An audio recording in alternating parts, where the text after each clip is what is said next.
क्या हाल है? ठीक है, उम्मीद है कि खैरियत से होंगे।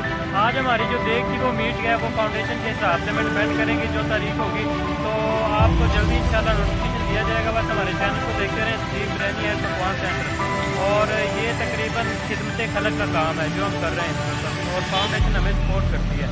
तो आज की वीडियो में इंशाल्लाह आप फिर से